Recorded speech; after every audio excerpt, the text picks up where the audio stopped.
A connection of mine on LinkedIn, Lorri Rowlandson, shared a link to a post this week, which was a piece of research that's been done by ADP, the research institute in the US. And the research that's been conducted is specifically around employee engagement. And it's a massive study that links to a previous study that was conducted in 2015.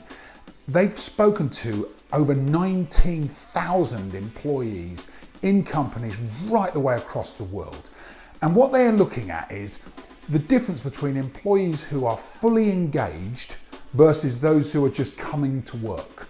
And there's some statistics in the slide here that I will put in the comments feed on this video. But some really fascinating outcomes from that study. Quite straightforward and perhaps things that you would think, well, that's quite obvious.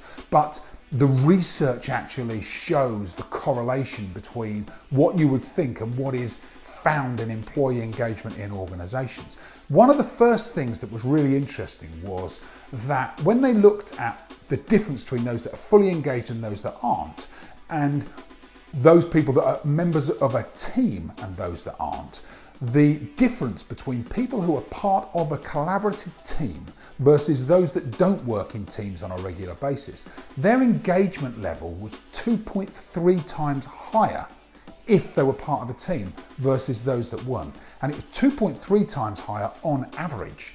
Actually, the range in that study was somewhere between 2 and 5 times higher engagement for those people who are working as part of a team.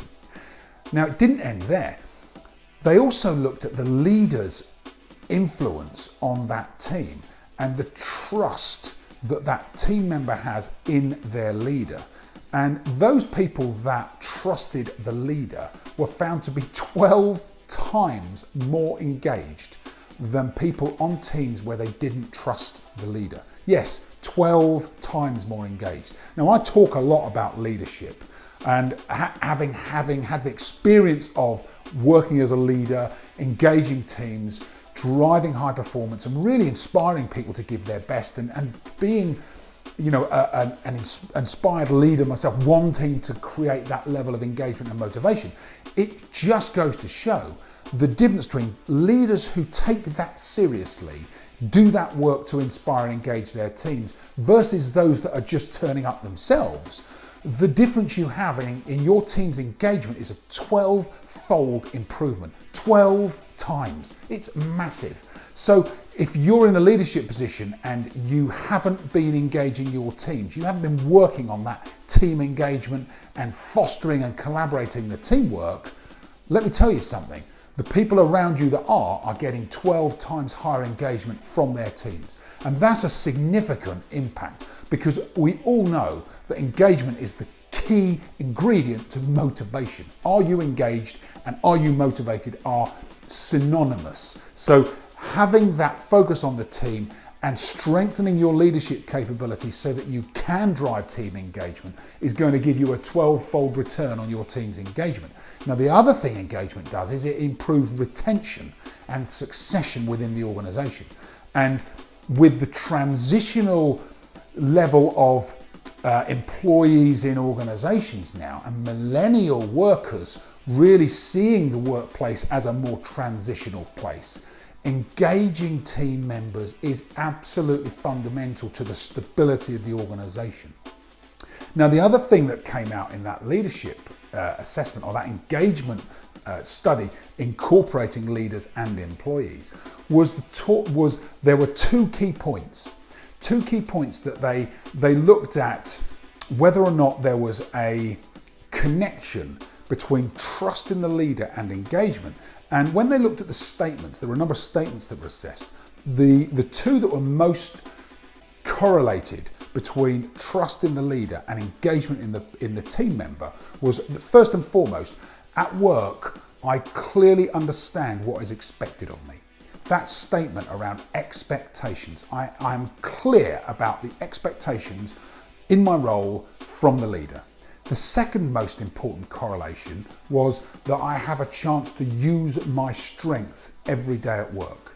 So I know what's expected and I get the chance to use my strengths were two really important factors in correlating between trust and engagement. Now think about what that means for you as a leader and for your organization. So first and foremost, have you spent the time to speak with your teams about the expectations you have? And we have a previous video that I covered on expectations, on being clear about what your team are working on, sitting down with them, being interested in them.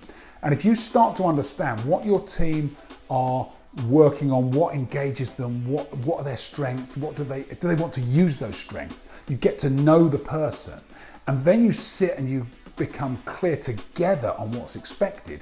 Those two things are the top two things that will drive engagement in your teams and trust between you as a leader and that team. So those two things are really important. I work with that on clients. It was no surprise to me to find that in the research. I was delighted to see that it's been validated. And then you look at a couple of other things that were interesting in that study. So the first of those things that were interesting, virtual workers are more engaged than traveling field-based workers, or road warriors as they're seen.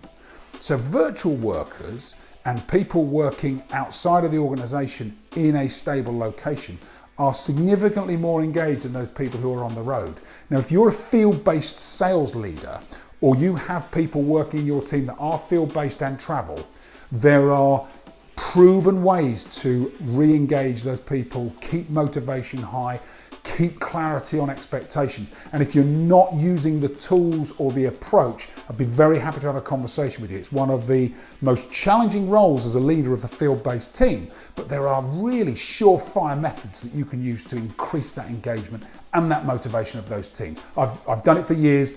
Very happy to talk you through that if you'd like more advice on it. And then the final piece, and this probably shouldn't surprise us, but was interesting. The higher educated or the higher up in the organization the person, the employee, the greater their level of engagement.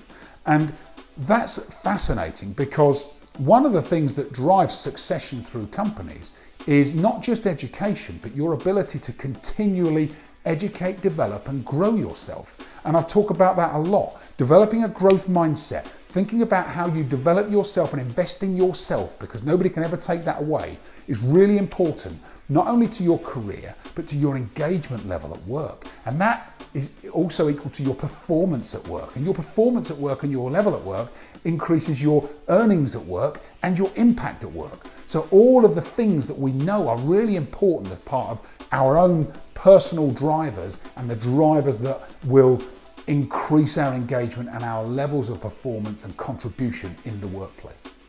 So there's a lot of information in there to take in, really important facts, statistics, and I guess insight that you can use if you're a leader within your organization. So I'd be very happy if you wanted to talk to me in more detail about this study, or about how the work we do at Focus for Growth impacts each of these key areas in the study, and work with you and your organization to see how we can make improvements in leadership, in your team's engagement. It's what we do day in, day out. I would love to work with you and collaborate on some of the great work that you would like to do, and we can help support you to achieve. So thanks very much for tuning in, and I look forward to seeing you in the next series on our Leadership Success Program from Focus for Growth. If you'd like to reach out, please feel free to get in contact with me or the team through the various channels that we have available to us. But thanks very much again for listening, and have a great week.